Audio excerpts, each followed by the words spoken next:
shouldn't have decided to do this with me then. I didn't expect books like this, though. You know me well enough by now to know that this is the kind of shit that I would inflict upon you. You're such a cunt. I am. Thank you. Thanks for noticing. I'm a cunt with a K. Hello. I have a couple things I would like to start today's episode with. Please. First of all, I apologise sincerely for how fucking ugly I was in the last episode. So, as you can see, I've gone away and I've done better this time. Casey, on the other hand, has... Hey, She's not in pyjamas this week. And my second thing would be that I would like to formally apologise for... You want to apologise to me for making me do that? So, Casey, would you like to tell the people what we read this week? Well, what you read today and what I read 2 weeks ago. So before we get into anything right now, this is the book we read. Yeah! It is called Stuffed by Sylvia Morrow. Sylvia Morrow. Did you rehearse at all? I don't remember the authors' names, okay? Shut the fuck up. Amateur hour. I finished this book about 3 hours ago. If that. Yeah, maybe about 2 and a half. 2 hours ago, maybe. Yeah. She was messaging me. She read it today. I'm gonna start this off by telling you, and then I kind of lied to you. You lied to me. Did you not read the whole thing? I didn't read Or the you've book. read this before? Fuck, no, I've not read the... What an... Did you just read a Spark Notes summary? Or did you listen to it? I listened to it on audio. Oh my god!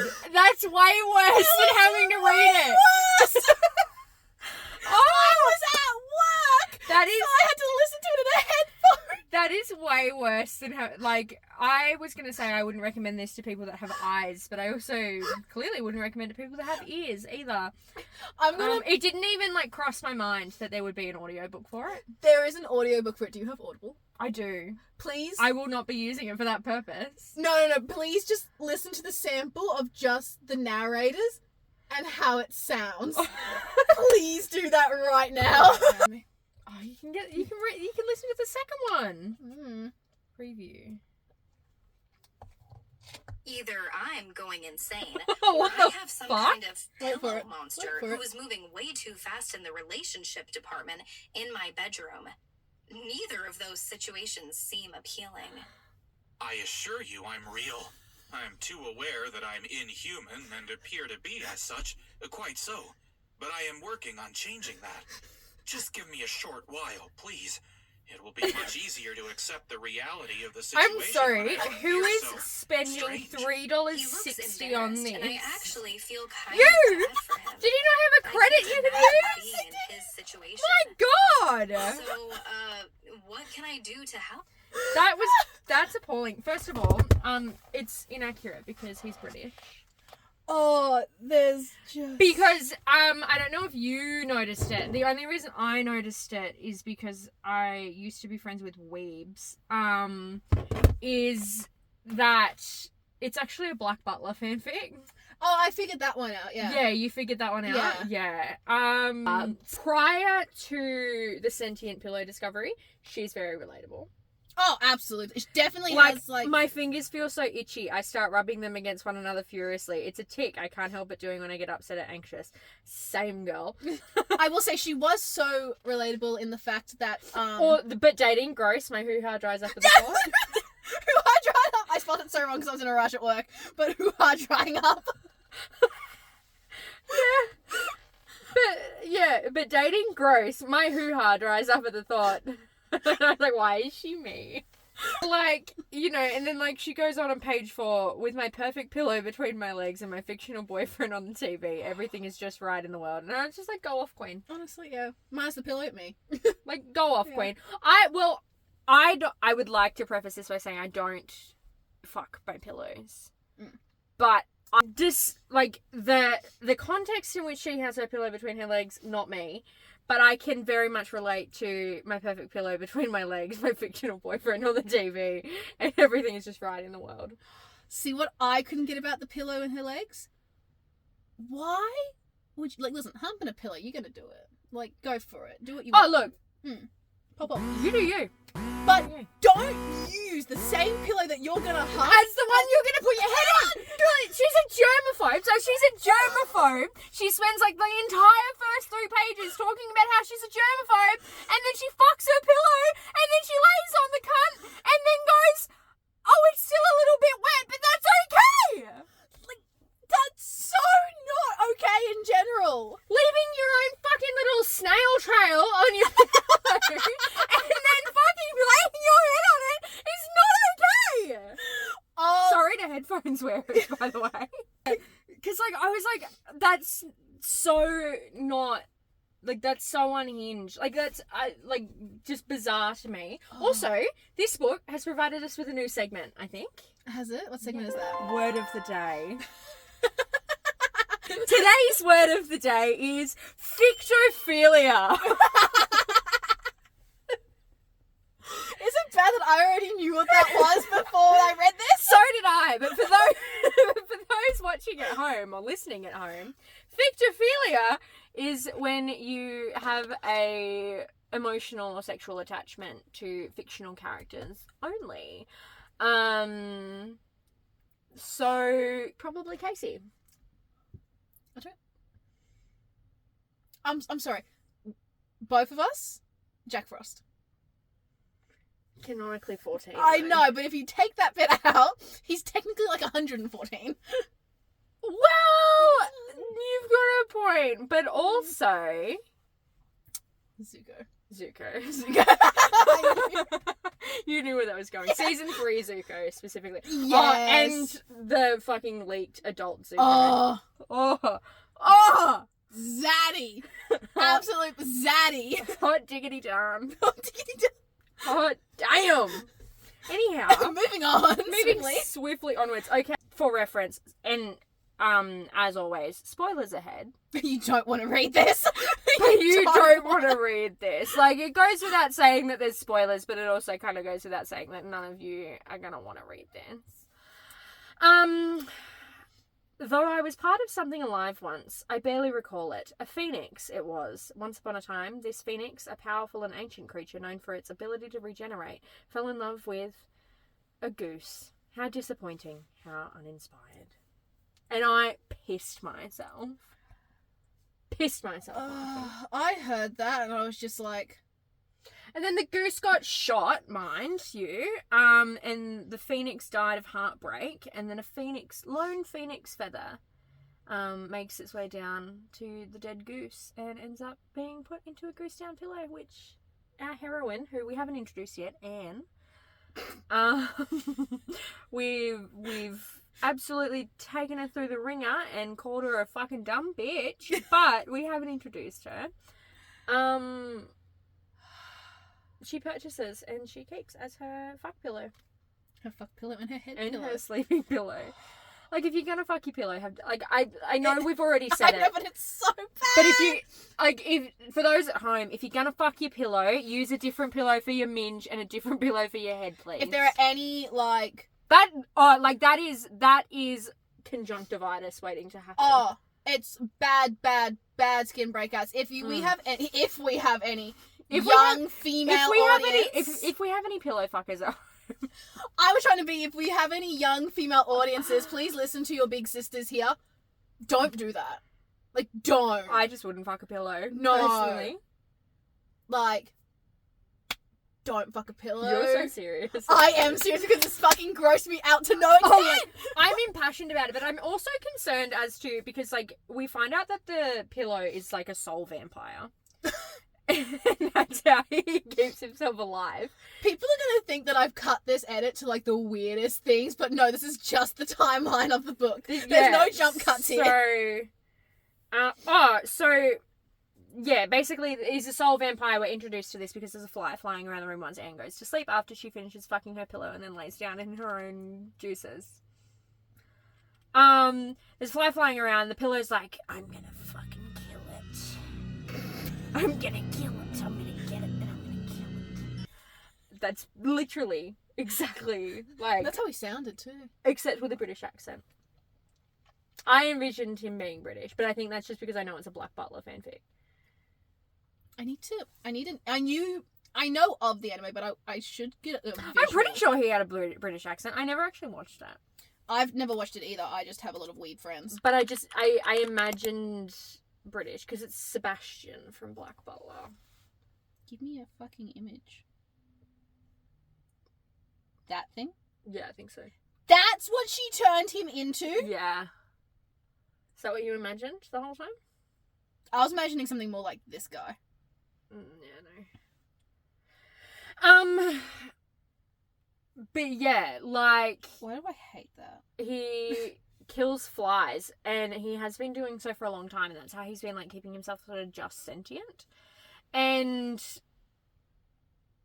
I want to know how a germaphobe, A, sleeps on the pillow she fucks, but B, isn't concerned about the fucking insect graveyard she's sleeping on. Because he's doing this all day, every day, feeding on random little bugs that come in and put their little bug feet on him, killing them.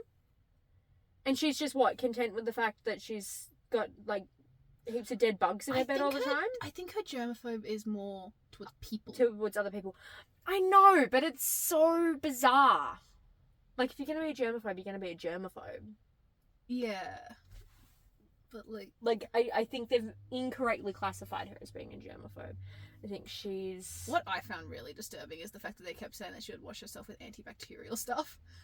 I don't know why, but the sentence of when they're like, she'd come home and have a shower and shower herself in, like, antibacterial. And, like, boiling hot water. Yeah, I don't know why that made me. I was just like, that doesn't sound right. I was like, yeah, that's... This poor girl's skin.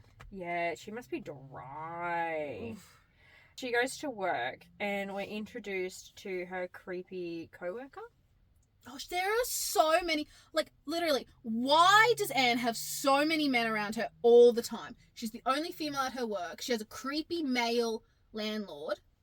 She has creepy guys that she walks past on the street every day that are teenagers. Yeah, why so many men, and why do all of these men want to fuck her? Like, no wonder she's saying that she hates humans, because if I was only surrounded by men all the time, I too would hate humans. Yes. Even in the sequel, which Casey hasn't read, but I have read the sequel, there's really only one other woman mentioned. Oh my god, at least there's one other. I'm before you ask, I'm not reading. Why not? The second one. The people want to hear that. No, the people want the sequel. No, they don't. The people want the sequel. The people haven't even finished hearing about the first one. Yeah, and I'm not reading the second. You don't have to read it. Listen to it. Absolutely not. That made it 10 times worse. Oh, don't worry. The sequel, it was something. But yeah, so basically, her co-worker rolls up to her house because she's like dropped her ID or something, and so he rolls up to her house, just lets himself in. Oh, I punched the gun. Like, lets himself in, sits down on her bed, and, like, mind you, the whole time we're listening to this from, like, the pillow's perspective at one point, and he's just That's a sentence I never thought I'd hear. Put your hand on me, mate. Put your hand on me. Except he doesn't sound like that. No, he sounded a lot worse in my ears. It's like, put your hand on me, and like, he does. He puts his hand on him, and then the soul vampire pillow sucks the life out of him to the point where he's visibly aging before Anne's eyes, and like he's absorbing this dude's life force, and then like just stops before the dude actually dies. And like you probably dragged him to like what, 80 years? Yeah, that's the vibe that I got. Yeah, same. That he wouldn't be far from being dead. But yeah, and then obviously Anne freaks the fuck out, but she still just like calls an ambulance and then like goes to work the next day. Yeah, and then it just says he just collapsed. Motherfucker, he aged by like 50 fucking years. And also, like, everyone apparently at her work has heard about this and was treating her weird. I'm sorry, what did they hear about? And then, yeah, so basically she goes to work, and then she comes home from work, and she pulls up, into her room, and, like, all day while she's been at work, her pillow has been, like, trying to morph himself into a human being. By the time she gets home, he's, like, a bottom half, and then he's, like, a body pillow, and then 2 arm pillows and a head pillow. Like, but his legs, like, people legs, and he can talk. And so he goes, hello again, I say in a much clearer voice. welcome back. And I commented on that. I would fucking shit my pants. He doesn't say that. Yeah, he does. No, he doesn't. Yes, he does. No, he doesn't. Hello again. I say in a much clearer voice than before. Welcome back. Oh, he says that when she wakes up after she Yeah. passes out. Oh, okay then. And then she passes away. So yeah. Or passes out. And Passes away. I would pass away. I would have passed away. I nearly did pass away fucking reading this shit. I did pass away reading this shit. And like in he's used that time between her passing out to sort of become a little bit more like people-y. Humanish.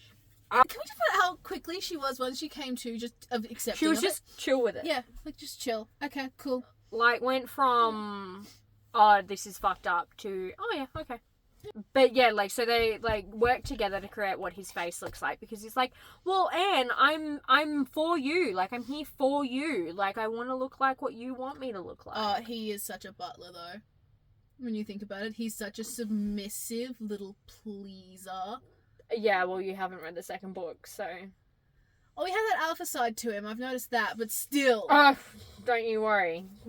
When I explain to you what happens in the fucking second book. Do I even want to know? He has to explain to her that, like, she can touch him because he's a pillow. Like, he's made out of fabric still.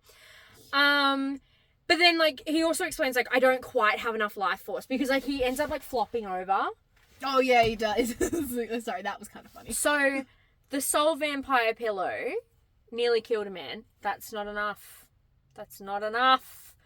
So what they do, like, on her way home, Anne was getting, like, fucking jeered at by some random kids, like, 19-year-old kids, like, teenagers on the sidewalk, and she goes, oh, actually, I know the perfect guys that we can fuck up. Yeah, so then they finish making him. At this point, they still haven't made his dingus, which they make too big to start with. Because, mind you, this girl's a virgin. She's never known a man biblically. She's a good girl of God. A good Christian woman. A good Christian woman who got herself a guy whose kisses and touches feel like denim and silk. And the fact that he also has a transforming dick that can change in size and length. Casey, I want to circle back to the fact that you said she's a good Christian woman. God is not involved here. God was not involved in any part of the fucking inception of this book. God hasn't been a part of either of the books we've read. God loudly left the building. Like, he didn't quietly walk out. Like, he loudly announced his exit, like, fuck this shit, I'm out of here. For losing your virginity, what a way. A transforming dick that he went to go put in, she realised it was too big and then she asked him to make it smaller and it transformed and made it smaller. Oh, I'm getting messages. Apologies for the jump cuts. We keep saying shit that we cannot legally keep in this video. We will have to do that court-mandated apology soon. Yeah, it's coming. Anyway, transforming dick that can get smaller, like wider, girthier. longer, girthier. So much girth. It can do lots of things as showcased in the second book. Yeah, well, I was traumatized enough when he brought up so the pillow could see things and hear things when he was there, and this girl is an anime fan, hence why she made Black Butler her. But Girly Pop also investigates to a certain side of the internet She watches hentai. with tentacles. Do I have to bleep the word hentai? I don't know. So he knows that she watches all of this hentai stuff with tentacles. So after, mind you, I think was it after her second orgasm? Yeah, he Yeah. just goes, oh, we're not done yet, Anne. Take off your panties and let me see that pretty cunt. I have that exact thing highlighted. And then I said... Did you say when I said that calling it a cunt is so aggressive? I've never been so turned off before in my life when he said... I wrote calling it a cunt is so aggressive. I found it bad. I was just like, he did not just say clitoris in the midst of it. Like, I need to hear it. Do you want me to fuck you, my sweet? You want my cock inside you? A pillow. This is a pillow. This is a pillow. This is a pillow. This is a pillow. Yeah, and then, like, in Anne's head, she's like, I'm begging for a pillow to fuck me. What kind of day is this? And I wrote, I'm reading about you begging a pillow to fuck you. What kind of day is this? You know what I love more than anything else is when he asked her to spread her legs, and then like spread her lips. So she spreaded her folds. But one of the things that really stuck out to me is that he was literally like, oh, her beautiful, like, pink cunt. And I was like, it's pink? This makes a whole new thing. Oh, this jumps into the, is it pink? Or that, what was it? Coochie meow meow. Like beef. Beef, is it beef slices or... Like beef slices. My coochie meow meow, not pink, it's brown. Like beef, whatever the fuck it was. Roast beef? Roast beef, yeah. Okay, roast beef. I digress. Like, bigger now and deeper. Like, whatever, like, so, like, change the size of your cock. Commented, if only you could see the look on my face right now. Because I think I read this whole book with, like, my first what the fuck moment was, you're not done, Anne, Ori growls. I remember the things you like to watch. I remember the tentacles. And I was like, what the fuck? And then I squeal as one tentacle rubs against my... Oh yeah, I don't think we've said it. He changes his dick into 3 fucking tentacles. 3 of them. One for the bottom hole, one for the front hole, and one for the mouth hole. Was it the mouth hole or was it the clit? I thought there was one for the clit, one for the... Oh, maybe it was for a clit. I think... But on page 12, so quite early on in the sequel, we have the quote, hey, I took 7 of your tentacles at once last night. If that's not love, I don't know what is. And then 7? he corrects her, going, it was 8, Anne. If you lost count so easily, then it wasn't enough. And then the last highlight that I have for the whole thing is on page 70, and it's, I lift my head to see a final spurt of downy feathers float down towards my stomach. And I was like, of course he comes feathers. Of course he finishes Oh, feathers. of course he comes feathers. Why would he not come feathers? Oh, it just fucks me up. Like, all of it? Yeah, like, I'm sorry, like, how the fuck are you gonna sit there and write, like, a climactic moment as fucking feathers? I don't know about you. I was not fucking reading this book. I was enduring it. Oh, same. Like, and it was like, oh, just, oh. It was so fucking foul. I'm gonna sound like you in our first episode. Mm. Not nearly as much fucking and smut as I thought. I know! What a ripoff! This was very... There was like the one sex scene. And granted, that one sex scene went for like 4 chapters. I was about to say, it was borderline, like, peachy. It was pretty tame. It was very tame. Besides the tentacles. Up until the tentacles, it was like pretty tame. I felt a little ripped off. Yeah, it wasn't as smutty as I thought. Because, like, you know, similar to, you know, if I'm going to read a book about vegetable fucking, I expect there to be a little bit more vegetable fucking than, like, people fucking. If I'm going to read a book about pillow fucking, I expect there to be a damn good amount of pillow fucking, and there's just not. No. And in the sequel, there's not that much pillow fucking either. Yeah, so why would I read the second one then? It's not Because there's goldfish fucking. Oh my god, the poor goldfish they bought at the end of this one. Yeah. Yeah, boy. The goldfish becomes a people. Of course it does! Of course the goldfish become people because the fucking pillow became a person! And they tag team her because, get this, the beginning of the next book, Ori discovers the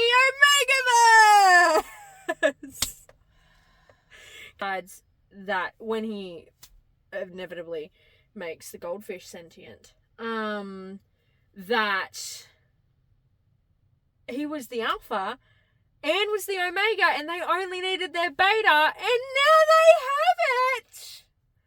He was like, fuck yeah! Got my beta! I hate everything about...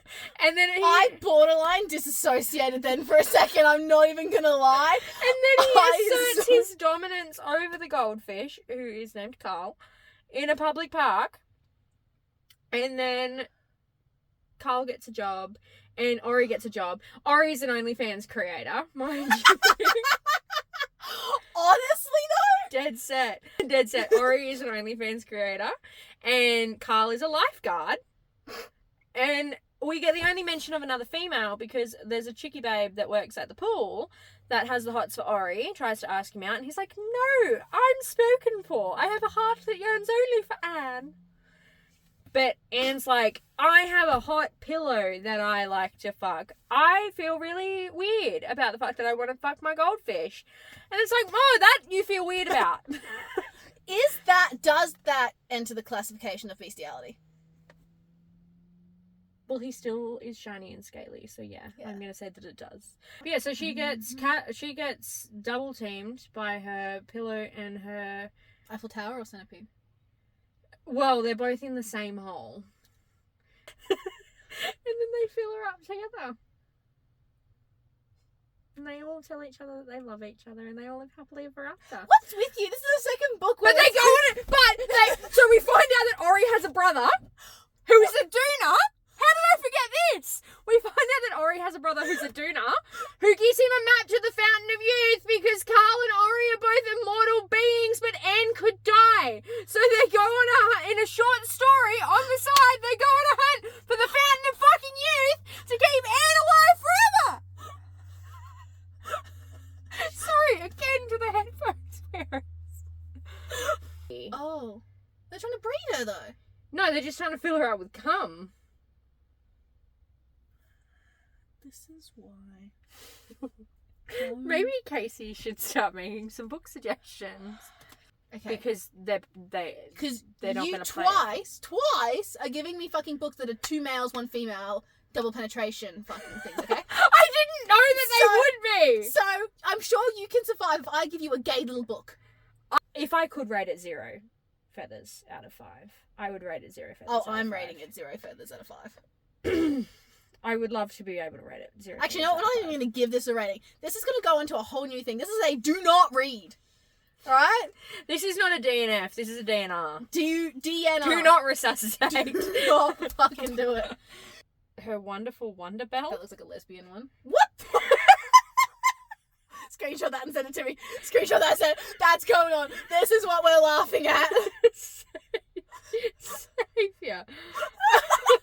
It reminds me, weirdly, obviously not because, like, it doesn't have the rest of it, but, like, the visual kind of reminds me of, you know, those, are they Animorph books? Yeah, Animorphs. These.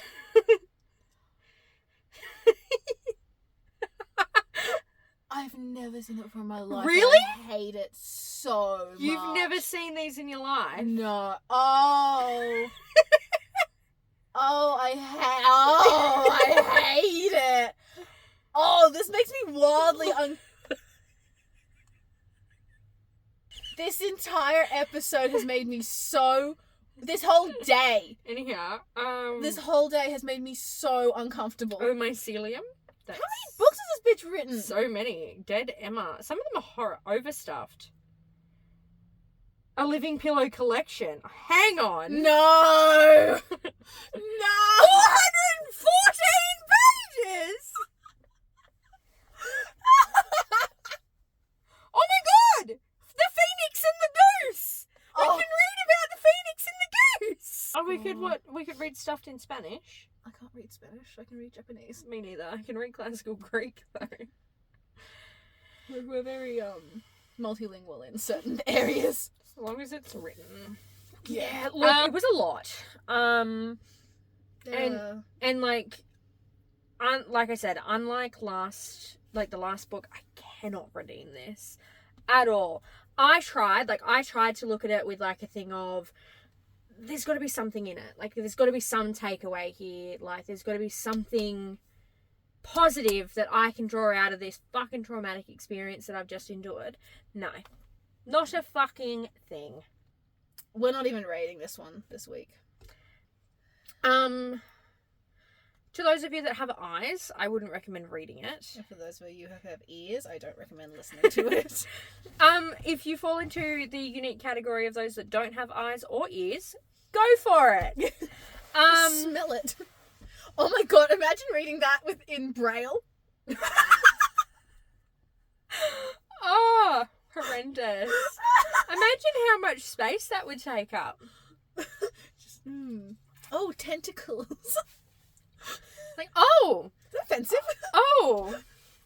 Is it offensive? I don't know. I don't know. Is that ableist? I don't know.